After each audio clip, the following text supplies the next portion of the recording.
4 years ago, Canada came to Athens as world champions, only to see their challenge crumble at the final hurdle. And their arch rivals, America, make good for their disastrous campaign in Sydney. Now, the same two architects are back with their 2008 charges. Mike Tady for America and Mike Spracklen for Canada. Attention. A great start by all the crews there, David. They got away cleanly, and there's a wisdom from the pundits at the finish that the crew that leads at the first 500-metre mark is going to win the Olympic title. That's the way it's always been, so whoever is first, they think they're going to be in the pole position, and that means that Britain and Canada are going to go head-to-head to be first at the 500-metre mark. Canada have got the power, Britain have got the style, and at the moment I think Canada are out early on, David. Indeed they are. Poland closest due, 2 away, Australia, then Great Britain, Canada, and then the blue 8 of the United States, and right on the far side it's Holland. But Carl Hamilton, the man in the stroke seat for Canada, already moving his crew to some purpose. Yeah, and the crews at the moment still up at about 44, 45 strokes a minute. It's a massive sprint for the line. They haven't come into their race pace. We can expect them to settle around about 39 strokes a minute once they go through the 500-metre mark. But as I said, I think Mike Spracklen has just conditioned these Canadians to believe it's their gold medal after that crushing disappointment in Athens 4 years ago. But I guess, Martin, that Mark Banks and John West will have been saying exactly the same thing to the British. Absolutely, and the thing is, if the British do go through the 500 in second place, which they look to be doing, they're going to rely on a tremendous second 500, which we saw in the heat. Minimal fade, only 1 second in the heat, David, and that was what was stunning. It took them ahead of the Americans. We're going to need to see that now because the Canadians have laid down the gauntlet.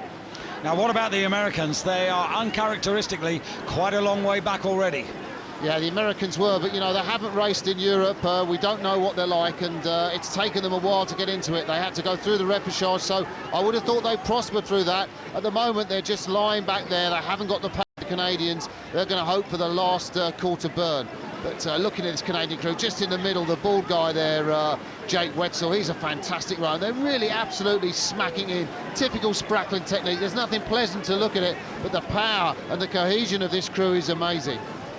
Yeah, it's an impressive sight, and here, as we go overhead, you can see on the left of your picture, that's the Netherlands, and then the American crew with Canada way ahead there. Closest to them, Great Britain, who are 3 in from the right, and then Australia and Poland. Poland doing really well on the extreme right. Yeah, very good, and I think the disappointing thing at the moment is the British, because they haven't had that second 500 surge that they did in the heat.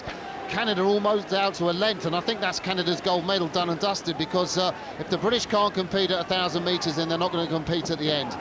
Well, it is only halfway, and strange things can happen. We've had 1 or 2 chase downs already at this regatta. This is the blue ribbon finale, and Canada are in the strongest position of all. They're in front, they've got almost a length, they can look left, they can look right, they can try and respond to anything that comes their way. And now maybe the British in the third quarter beginning to make a little bit of an impression, and also a push from the Americans. Yeah, I think all the crews can make an impression on the Canadians, but the Canadians do have an extra gear. That's what's so impressive. They're so powerful, they're so well drilled, they believe this is their gold medal. I think they've proved that in the first part of the race. I think this is a fight for the silver medal between the British, between the Americans, and whether the Poles or the Dutch can get in on the act. Well, Brian Volpenheim, the stroke of that American 8, has certainly made a move here. You can see that the British, who are nearest you, and the blue 8 of America virtually in line, but the Canadians still with a length. Just beyond the Americans are the Dutch on the far side, not entirely out of this in lane number 1. Yeah, Brian Price just looking across to the bows of the British boat. He's going to be telling his team they've done their job so far. All they've got to do is keep in that. It's a killer rhythm, absolutely. Power, power on the catch, and then just let the boat float forward. Sting and flow, sting and flow. That's what Spracklen's drilled into these Canadians. It's what they're doing, and so far the British style hasn't paid off. And John West and Mark Banks, watching in the bicycles on the bank there, must be saying, come on lads, you've got to do something special now in the last quarter. Well, predictably, America and Great Britain now trying to raise their game, and as they start to fight now, they are drawing back on the Canadians, but that's still a huge, healthy advantage. And look at Carl Hamilton, he really is pulling this crew along. Absolutely, and that partnership with Adam Creek in the 7th seat behind him, the blonde man there, he sets the rhythm up and transmits it down the boat. and it's awesome. It's fantastic, powerful. It's like a heavyweight champion. It's like watching George Foreman punch his way there. Amazing power that they show. And Britain coming back there. I think they've left it too late, but head-to-head with America, that's going to be a great race. Yeah, real ding-dong battle. There's Alex Partridge in the bow of the British 8. Tom Stallard, Tom Lucy, Richard Edgington, Josh West, Heathcote Langridge, Smith and Asa Nethercott, the coxswain, who's trying to drive his men forward now, and it really is nip and tuck. You can see the British 8 there with what, maybe 20-30 centimetres advantage. But it looks, Martin, as if your prediction is going to come true. Canada, who led at 500, are going to come home to take the Olympic gold in the men's 8. Great Britain still vying with America for the silver medal. Canada gold, silver to Great Britain, and the bronze to the United States, with Holland coming across in 4th place ahead of Poland, and finishing in 6th place, Australia. Well, there we go, looking again at the Canadians celebrating, and again another fantastic Olympic gold medal coached by Mike Sprackling. You've got to hand it to this incredible coach. Just reward.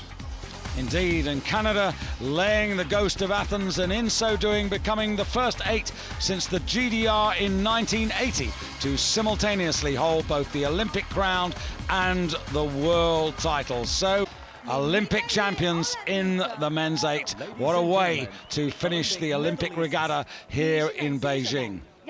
This is the 3rd time that Canada have won the men's Olympic 8s. 1984 Los Angeles, Barcelona 1992, and today.